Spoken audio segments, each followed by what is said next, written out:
The locust invasion currently being experienced in Kenya is now a national disaster. According to the United Nations, this is the worst ever desert locust invasion experienced in this country in the last 70 years.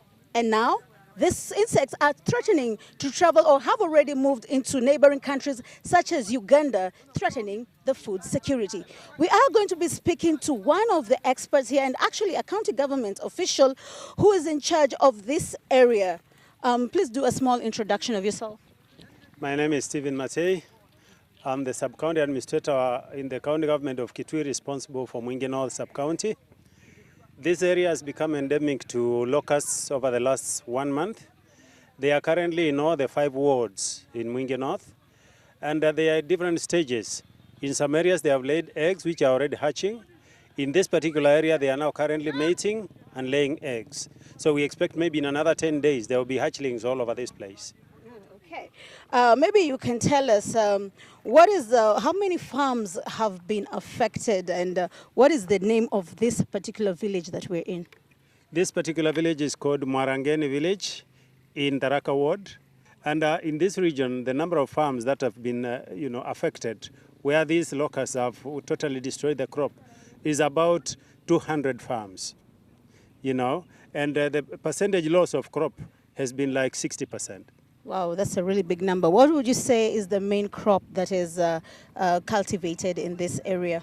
In this region, they grow bulrush millet. They also grow a lot of green grams, cowpeas, and black beans. On this particular farm where we're standing, you can see millet stalks behind us.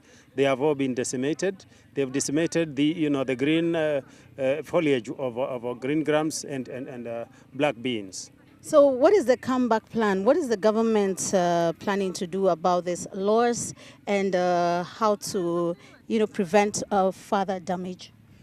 The national government is working together with the county government to actually contain this menace by way of spraying. Aerial spraying, we're being supported by the national government with aerial spraying. We have an operation base at Masinga airstrip where we are operating every other morning when there's clear sky. Then we spray them when they are roosting on the trees. But we also have motorized pumps at the county government, which we intend to use when they hatch, because the hatchlings cannot fly. And those ones we can contain using, handheld pumps, those pressurized pumps. Okay. Can you give me an estimate, perhaps if you have got data on Kenya or just this area of the square kilometers that have been ravaged by this parasite? I would say it is different from ward to ward.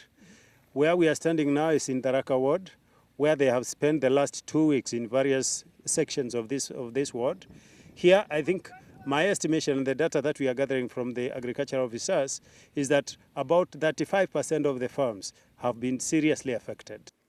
According to reports, currently there are about 16 counties in Kenya that have been affected. Mwingi area in Kitui County, northeast of Nairobi, the Kenya capital, seems to be most affected. The locusts appear to have settled here for breeding in their thousands.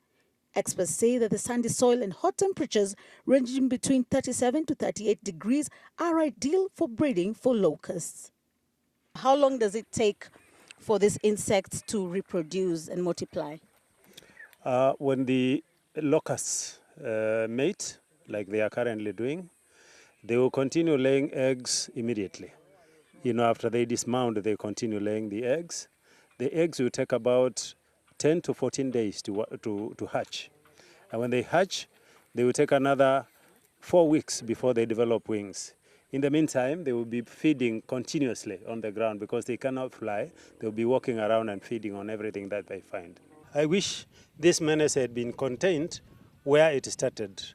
We have it on the media that they originated from the Arabian Peninsula. They crossed over to Africa through Somalia and parts of Egypt. And what has happened is that they've crossed over to Kenya. Every other day they are increasing in numbers, exponentially multiplying by a very large quotient. So I am not sure what is going to be done, but I think some intergovernmental coordination would really help to stem this tide, because it threatens food security not just in Mwingi North, in the whole of Kenya, but also in the region. We have seen it on the media that they have moved over to various areas It so happens that the climate this year is very conducive for their reproduction and multiplication.